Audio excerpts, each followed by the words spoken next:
Champions ট্রফির জন্য সেরা প্রস্তুতি হচ্ছে না বলেই মনে করেন হেড কোচ ফিল সিমন্স। তবে জয়ের ব্যাপারে বেশ আশাবাদী তিনি। এক্ষেত্রে মানসিক শক্তির বিষয়টির উপরে জোর দেন সিমন্স।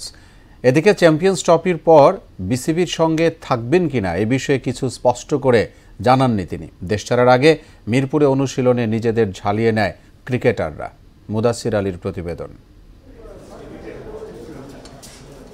40 দিনব্যাপী বিপিএল শেষে এখন দরজায় কড়া নাড়ছে ক্রিকেট দুনিয়ার অন্যতম বড় আসর চ্যাম্পিয়ন্স ট্রফি। দেশ ছাড়ার আগে মিরপুর হোম অফ ক্রিকেটে তৃতীয় দিনের মতো ঘাম ঝরিয়েছে শান্ত বাহিনী।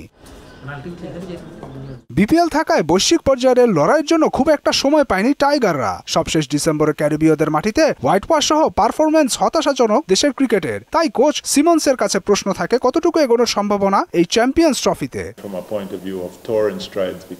চ্যাম্পিয়ন্স ট্রফিতে ভালো করার সম্ভাবনা আছে। আমরা সেরা ক্রিকেট খেলতে পারলে কোনো কিছুই অসম্ভব নয়। ট্রফি জেতার ব্যাপারে বিশ্বাস না থাকলে এখানে থাকতাম না। প্রস্তুতির জন্য যে খুব একটা সময় পায়নি বাংলাদেশ দল তা তিনি স্বীকার করেন। জানান ওয়ানডে না হলেও অন্তত সাদা বলের ক্রিকেট খেলা হয়েছে। যতটুকু সময় আছে তাতেই প্রস্তুতি সারছে দল। আমি একমত যে সেরা প্রস্তুতি হচ্ছে না চ্যাম্পিয়ন্স ট্রফির আগে। তবে আমরা সাদা বলের ক্রিকেটের সাথে ছিলাম। প্রস্তুতি নেব এখন। 6 দিনের প্রস্তুতি ক্যাম্প আছে।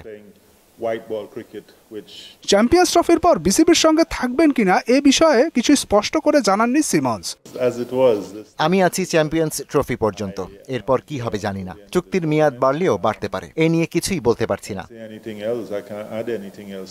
সবকিছু ঠিক থাকলে আগামী 19 ফেব্রুয়ারি পাকিস্তানের করাচিতে পর্দা উঠছে চ্যাম্পিয়ন্স ট্রফির নবম আসর। পাকিস্তানের পাশাপাশি খেলা হবে আরব আমিরাতেও। 20 তারিখ দুবাইয়ে ভারতের বিপক্ষে ম্যাচ দিয়ে শুরু হবে ক্রিকেট আঙ্গনের অন্যতম মেগা ইভেন্টে টাইগারদের যাত্রা। মুদাসির আলী, মোহনা সংবাদ, ঢাকা।